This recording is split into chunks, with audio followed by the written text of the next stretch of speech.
लंबे इंतजार के बाद आज देश को मिलेगी 5G इंटरनेट सेवा। पीएम मोदी दिल्ली में 5G सेवाओं की करेंगे शुरुआत। रिलायंस, एयरटेल और वोडाफोन देंगे डेमो। पहले फेज में 13 शहरों को सुविधा। आज एकांतवास में चर्चा करेंगे बीजेपी के दिग्गज नेता। बीजेपी के कोर ग्रुप के सदस्यों के साथ होगी बड़ी बैठक। सत्ता और संगठन से जुड़े कई अहम फैसलों को लेकर होगी चर्चा। सीएम बघेल का कवर्धा के ग्राम पंचायत कुकदूर में भेंट मुलाकात कार्यक्रम। कई सौगातों की भी की घोषणा। सीएम के साथ मौजूद रही न्यूज 24 मध्य प्रदेश छत्तीसगढ़ की टीम। 3 महीने बाद आज से खुलेगा बांधवगढ़ टाइगर रिजर्व। अब महिला गाइड कराएंगी पर्यटकों को टाइगर रिजर्व की सैर। आज वन मंत्री विजय शाह दिखाएंगे हरी झंडी। बिलासपुर में गर्लफ्रेंड से मिलने गए युवक की पिटाई। बच्चा चोरी के शक में लोगों ने पीटा। मामले की जांच में जुटी पुलिस। देश को फिर लग सकता है महंगाई का एक और झटका। नेचुरल गैस के दामों में रिकॉर्ड 40% की बढ़ोतरी। सीएनजी और पीएनजी के बढ़ सकते हैं दाम। बिजली उत्पादन भी होगा महंगा। Headlines presented by Devi Ahilya cancer hospital Indore. Cancer का इलाज बिना कीमो, बिना रेडिएशन के।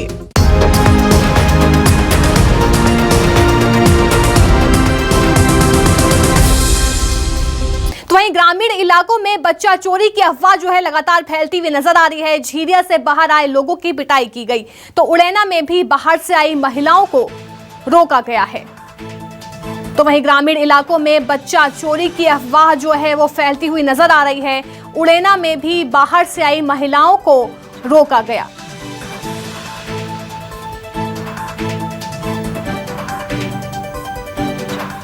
अब बड़ी खबर रायगढ़ से है, जहां आकाशीय बिजली का जो वो कहर है देखा गया है। आकाशीय बिजली की चपेट में आने से 3 लोगों की मौत हो गई है। तो रतनपुर गांव की पूरी घटना बताई जा रही है। तो बड़ी खबर है रायगढ़ से, जहां आकाशीय बिजली का कहर जो है वो देखा गया। आकाशीय बिजली गिरने से 3 लोगों की मौत हो गई है। तो रतनपुर गांव की ये पूरी घटना जो है वो बताई जा रही है।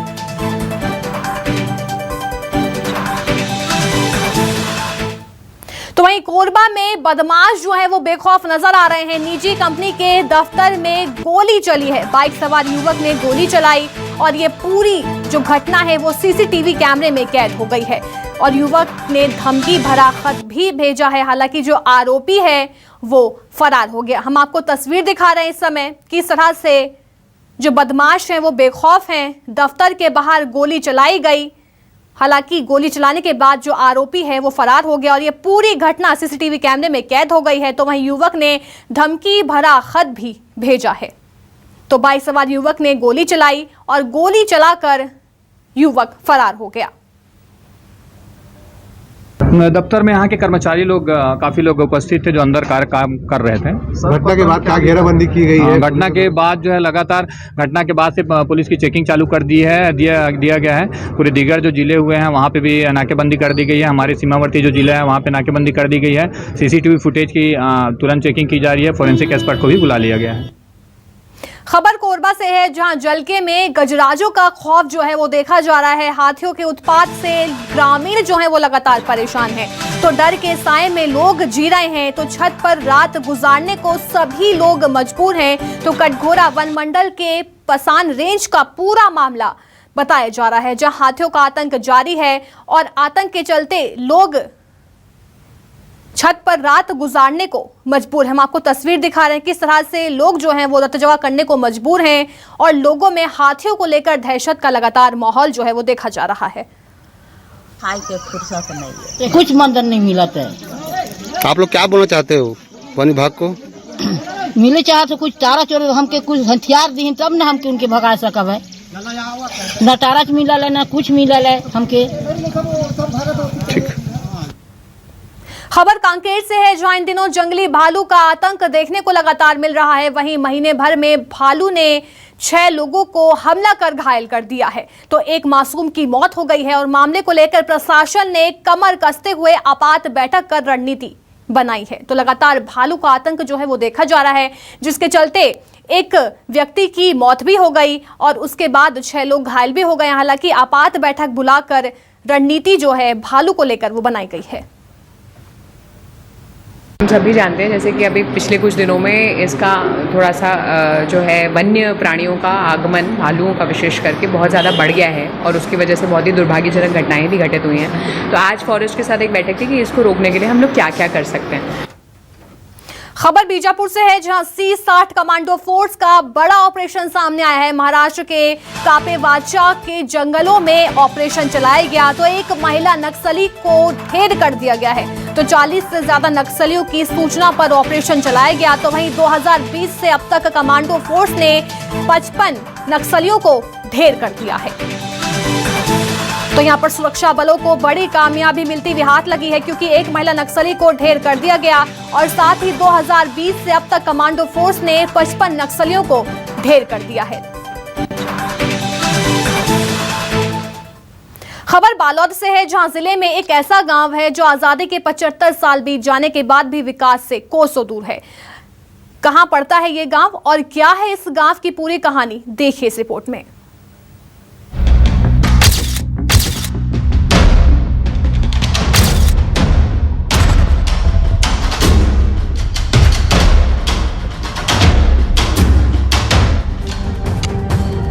आजादी के 75 साल पूरे होने पर देश अमृत महोत्सव मना रहा है। विकास के तमाम दावे किए जा रहे हैं, लेकिन बालोद जिले में एक ऐसा भी गांव है जो इन 75 सालों में विकास से महरूम है। आज भी ग्रामीणों को उनकी समस्याओं से आजादी नहीं मिल पाई है। हम बात कर रहे हैं जिले के अंतिम छोर पर बसे ग्राम पंचायत बमहनी के आश्रित गाँव कटरेल की। ग्रामीणों की माने तो पहाड़ी क्षेत्र में बसे करीब 200 साल पुराने गाँव में न सड़क है, न बिजली है, न पानी है और ना ही शिक्षा, जो आज भी विकास की बाट जो रहा है, जबकि गांव में करीब 130 लोगों की आबादी है। सड़क की वजह से और स्कूल जाते हैं तो चल नहीं पाते, आधा घंटा तक रुकने पड़ते हैं और टाइम से स्कूल जाते हैं तो सर लोग डांटते भी हैं, हमारे समस्या को नहीं समझ पाते और प्राथमिक वाले लोग नाला पार कर कर जाते हैं, 2-3 घंटे रुकने पड़ते हैं अगर बाढ़ आ गया तो।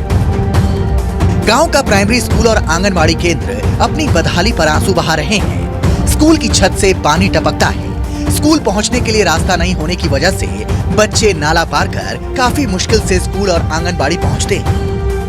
हमारे स्कूल में पानी टपकता है तो हम बाल्टी टका के पानी को रोकते हैं। हमारे काफी भीग जाता है, हम एक कोने में बैठते हैं। हमारे स्कूल में अभी हालात बहुत चिंताजनक है। 3 दिनों तक लगातार बारिश होने से बच्चों को बैठने में बहुत परेशानी हुआ, क्योंकि जगह जगह से पानी टपक रहा था। तो कहीं कहीं पर हम लोग बाल्टी भी लगाए, त्वरित कार्रवाई कर रहे हैं और उच्च कार्यालयों को अवगत करा दिए गए हैं। आंगनबाड़ी में नौनिहाल बारिश के दिनों में छत से टपकती पानी से भीग जाते हैं। पिछले 3 सालों से आंगनबाड़ी में बिजली नहीं होने से गर्मी के दिनों में काफी परेशानी का सामना करना पड़ता है। पीने के पानी के लिए गांव की बस्ती का रुख करना पड़ता है। आंगनबाड़ी में तो बहुत सारा समस्या है, भवन पूरा जर्जर होते और पानी के भी समस्या है। यहाँ घेराव भी नहीं है, छोटे छोटे लड़का हैं, ये नाला है, तरफ तालाब है और आने जाने का भी साधन है, पुलिया नहीं है। छोटे छोटे बच्चे को पकड़ कर नहकाते हैं, पानी आते थे। गांव के आंगनबाड़ी केंद्र में समस्याओं का अंबार है, लेकिन महिला एवं बाल विकास अधिकारी को कानों कान खबर नहीं। हालांकि महिला एवं बाल विकास मंत्री अनिल भेड़िया जल्द समस्याओं के समाधान का भरोसा दे रही हैं।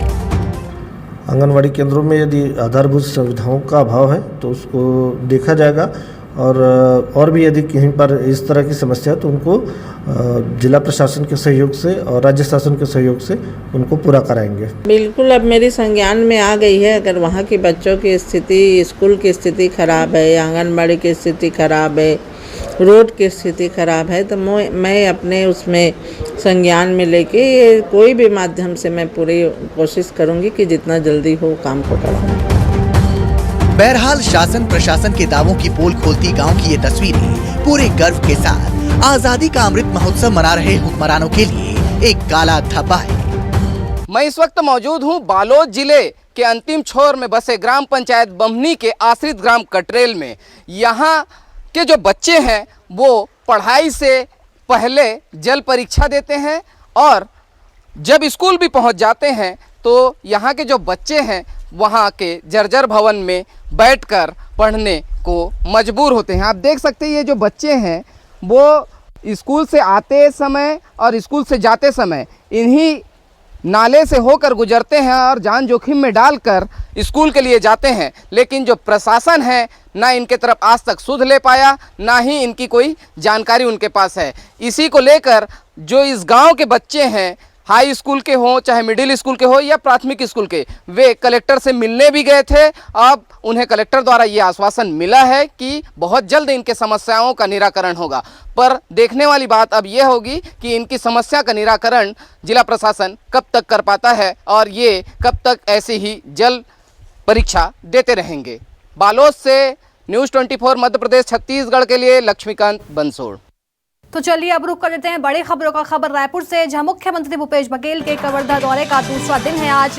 तो पंडरिया विधानसभा में योजनाओं की समीक्षा करेंगे सीएम भूपेश बघेल। तो समीक्षा बैठक कर रायपुर लौटेंगे और करीब दोपहर 12 बजे रायपुर लौटेंगे सीएम भूपेश बघेल। तो ये बड़ी खबर इस समय की हम आपको रायपुर से बता रहे हैं, जहां मुख्यमंत्री भूपेश बघेल के कवर्धा दौरे का आज दूसरा दिन है और पंडरिया विधानसभा में योजनाओं की समीक्षा करते हुए सीएम भूपेश बघेल नजर आएंगे और साथ ही समीक्षा बैठक कर रायपुर लौटेंगे सीएम भूपेश बघेल। तो करीब 12 बजे, दोपहर के 12 बजे रायपुर लौट जाएंगे सीएम भूपेश बघेल। एक और बड़ी खबर रायपुर से है, जहां हसदेव अरण्य बचाने के लिए मैदान में आप उतर चुकी है आम आदमी पार्टी का प्रदर्शन आज जो है देखा जाएगा। तो हसदेव वन में पेड़ों की कटाई के खिलाफ प्रदर्शन किया जाएगा और कलेक्ट्रेट चौक पर आप पार्टी जो है वो कार्यकर्ता जो है वो प्रदर्शन करते हुए नजर आएंगे। तो कार्यकर्ता राज्यपाल को ज्ञापन भी सौंपेंगे। तो हसदेव वन में पेड़ों की कटाई को लेकर आप जो है वो प्रदर्शन करती हुई नजर आएगी और साथ ही कार्यकर्ता राज्यपाल को ज्ञापन भी सौंपेंगे। तो ये बड़ी खबर रायपुर से।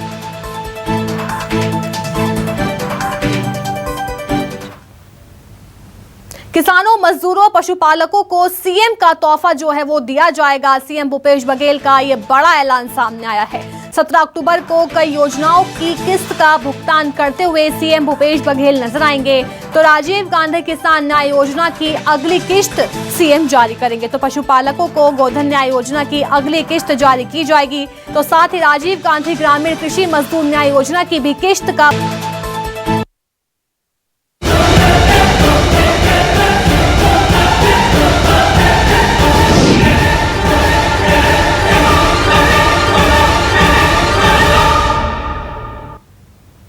जी हां, सीएम भूपेश बघेल का भेंट मुलाकात कार्यक्रम और कार्यक्रम के तहत कवर्धा सीएम भूपेश बघेल पहुंचे और कई अहम कार्यक्रमों में शिरकत की। और इस दौरान जहां सीएम ने कुकदूर में भगत राम पुसाम के घर भोजन किया, तो वहीं बूढ़ी माई मंदिर में पूजा अर्चना भी की। और इस दौरान न्यूज़ 24 मध्य प्रदेश छत्तीसगढ़ की टीम पूरे दिन उनके साथ मौजूद रही और इस दौरान सीएम भूपेश बघेल से खास बात की न्यूज़ 24 मध्य प्रदेश छत्तीसगढ़ के एडिटोरियल डायरेक्टर मनोज बघेल ने। सरकार की योजनाओं का अंतिम छोर पर क्रियान्वयन कैसे हो रहा है, ये बात जानने के लिए मुख्यमंत्री लगातार भेंट मुलाकात अभियान में जुटे हुए हैं। आज इस अभियान के तहत पंडरिया विधानसभा क्षेत्र के दौरे पर हैं और इंदौरी और कुकदूर 2 जगह उन्होंने चौपाल लगाई और विशाल जन समुदाय को संबोधित कर उनसे 1-to-1 जानकारी ली कि सरकारी योजनाएं उन तक पहुंच रही है या नहीं पहुंच रही है। मुख्यमंत्री इस वक्त हमारे साथ हैं, उनसे बात करते हैं। सीएम साहब, क्या क्या फीडबैक आपको मिल रहा है? जिस तरह से लोग उमड़ कर आ रहे हैं, एक चीज़ तो मैं नोटिस किया कि लोग बहुत ज़्यादा उत्साहित हैं आपसे मिलने के लिए और आपसे चर्चा करने के लिए। इतने लोग हाथ उठा रहे थे कि समझ में नहीं आ रहा था। इसको कैसे देखते हैं आप? देखिए, सब लोग अपने जो लाभ मिला है शासन की योजनाओं का, उसके बारे में चर्चा करना चाहते थे। चाहे राजीव गांधी किसान न्याय योजना हो, गोधन न्याय योजना हो, भूमिहीन श्रमिक न्याय योजना हो, चाहे वो फॉरेस्ट राइट एक्ट के तहत पट्टा मिलने की बात हो, चाहे वो महिलाएं जो स्व सहायता समूह में काम कर रही हैं उनसे जो लाभ अर्जन कर रही हैं, हाट बाजार क्लिनिक योजना है, मुख्यमंत्री सुपोषण योजना है, ये सारी योजना हैं जिसके बारे में लोग चर्चा करना चाहते थे, जिसे लाभ लिए हैं। और निश्चित रूप से कह सकता हूँ कि छत्तीसगढ़ में इससे अर्थव्यवस्था में ज़बरदस्त परिवर्तन आया है, चाहे वो गरीब तबका का हो, चाहे वो किसान हो और इसके कारण से व्यापार व्यवसाय भी फला फूला है। तो ये पूरा जो छत्तीसगढ़ का जो आर्थिक जो ढांचा है वो शासन के जो खजाने का पैसा है वो सही मायने में आम लोगों तक पहुंच रहा है। चंद मुट्ठी भर लोगों के हाथ में नहीं पहुंच रहा है, ये सब लोगों के हाथ में पहुंच रहा है। 2,85,00,000 लोग हैं उससे लाभान्वित हो रहे हैं। बच्चे के एजुकेशन की बात कहें, कॉलेज में पढ़ने वाले बच्चे हों, वो सब के लिए तो रोज़गार के अवसर भी मिल रहे हैं, लोगों को अधिकार भी मिल रहे हैं। और फिर जो हमारी जो संस्कृति को लेकर जो कार्यक्रम हो रहे हैं तो उसको भी लोग हाथों हाथ ले रहे हैं कि छत्तीसगढ़ में पहली बार तो इस प्रकार से हो रहा है कि हम अपने तीज त्यौहार, अपने कार्यक्रमों को भी मना रहे हैं। तो लगता है कि हाँ, छत्तीसगढ़ में हमारी सरकार है। 20 साल से मैं लगभग सभी मुख्यमंत्रियों की सभाओं को कवर किया। एक अंतर मैंने देखा कि पहले मैं जब भी आता था दूसरे मुख्यमंत्रियों की सभा में तो बड़ा मुश्किल से एक आध लोग बोल पाते थे, हाथ खड़ा कर पाते थे। अभी तो ऐसा लगता है कि एक एक आदमी बात करना चाहता है। इसको कैसे लेते हैं आप? इसे ये है कि लगता है कि हमारे बीच का आदमी है, हमारे अपने हैं, गांव का रहने वाला है, किसान है, मजदूर का साथी है, आदिवासियों के हित में फैसला लेने वाला ये सरकार है। तो इसलिए बड़ा अपनापन लगता है और सब अपनी बात कहते भी हैं और कई जानकारियां भी देते हैं, योजनाओं को के बारे में अधिकारियों की शिकायत भी होती है तो उसको फिर दूर भी किया जाता है। काका के रूप में बहुत फेमस हो गए। जैसे ही हेलीकॉप्टर से आप उतरते हैं वहाँ से लेकर आखिरी तक सेल्फी लेते समय तक भी काका काका, ये इतना स्नेह आपको मिलता है तो एक डर नहीं लगता कि इन लोग की कितनी उम्मीद है आपसे? काका एक ऐसा संबंध है, मतलब पिताजी के छोटे भाई उसको काका बोलते हैं, तो वो एक गार्जियन भी है और एक दोस्त भी है। तो मित्रवत संबंध भी एक मिठास लिए हुए संबंध है जो काका का जो संबंध है हमारे छत्तीसगढ़ में, तो वो अपनापन दिखाई पड़ता है और लोग समझते हैं कि हमारे यहाँ हर सुख दुख में खड़े रहते हैं। तो इसीलिए वो निश्चिंत हैं कि छत्तीसगढ़ की बागडोर है वो सही हाथों में है, कांग्रेस के हाथों में है, कांग्रेस के नेताओं के हाथ में है, तो हमारा हित का हमेशा ध्यान रखेंगे।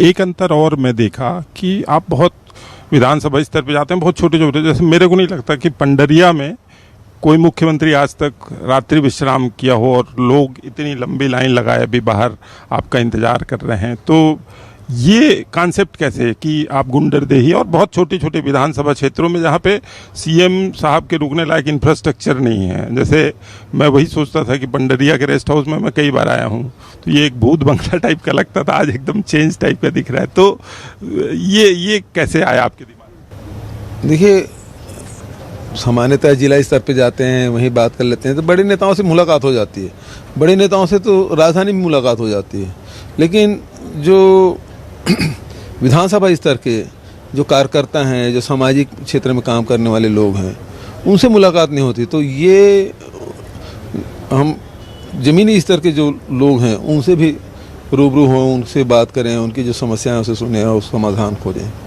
तो लगना चाहिए कि हमारे साथ मुख्यमंत्री बैठे थे, हमसे बात की है, उनको भी महसूस होना चाहिए।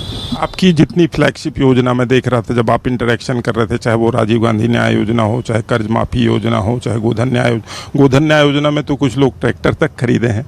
तो इस तरह से फ्लैगशिप योजनाएं बहुत अच्छी चल रही है। आने वाले एक साल में क्या, चूँकि चुनाव है 2023 में, क्या और आपको लगता है खासतौर पे इस भेंट मुलाकात के जो फीडबैक आपको मिलते हैं, किन किन क्षेत्रों में और आने वाले साल में सरकार ध्यान देगी? जैसे गोधन न्याय योजना है जिसमें गौठान हम बनाए हैं, गोबर खरीदी करते हैं, वर्मी कंपोस्ट बना रहे हैं।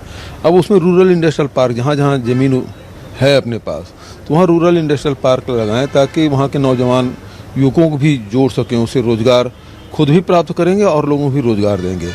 और जो उत्पादन है, जो गाँव में जो उत्पाद हो रहा है उसका वैल्यू एडिशन करें और उससे ज़्यादा कीमत प्राप्त कर सकें। तो ये कॉन्सेप्ट है कि जो मेहनत है उसका ज़्यादा से ज़्यादा, श्रम का ज़्यादा से ज़्यादा सम्मान हो सके। आत्मानंद स्कूल की डिमांड देख रहा था। कुकदूर में तो लोग लड़ने लगे कि हमारे यहाँ स्कूल नहीं है। इतना ज़बरदस्त डिमांड है और जिस तरह से एक्सपेक्टेशन है कि छत्तीसगढ़ में कितने गांव हैं और नगर पंचायत और जनपद पंचायत को गिन लें तो नहीं लगता कि एक साल में आपको बहुत सारे स्कूल खोलने पड़ेंगे। बिल्कुल सही बात है। 279 स्कूल हमने खोल लिया अभी तक के, और अगले शिक्षा सत्र में 422 और खोलेंगे, तो कुल मिला के 701 हमारे पास स्कूल हो सकता है, उससे भी ज़्यादा हो जाए। तो ये सबसे लोकप्रिय योजनाओं में से है, बच्चों के लिए भी, उसके माता पिता के लिए भी, क्योंकि कोई भी मिडिल क्लास के लोग हैं या गरीब तबके के लोग हैं, अपने बच्चों के पढ़ाई में बहुत ज़्यादा खर्च करते हैं, और ये निःशुल्क हो रहा है और बनिस्बत ज़्यादा सुविधाएं हैं, शिक्षा की स्तर भी बहुत अच्छा है।